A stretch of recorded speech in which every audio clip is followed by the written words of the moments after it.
ఈ వ్యర్థవాచాంగ ప్రసంగము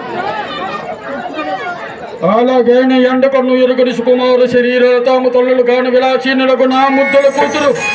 ఎన్నడూ రాని రాజు వచ్చి ఒడిలో ఊరేగ పలుకుతూనే ప్రాణములని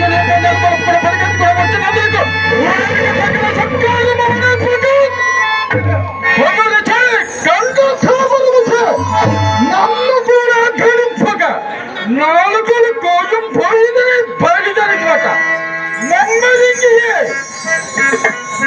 నీ ముఖము చూసిన గొడవి నేయి పోసిన అగ్ని వలె మా మనం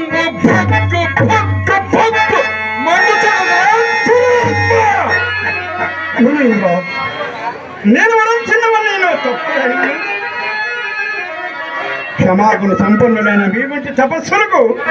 ఈ దీర్ఘ కోపం సన్నత మహాత్మ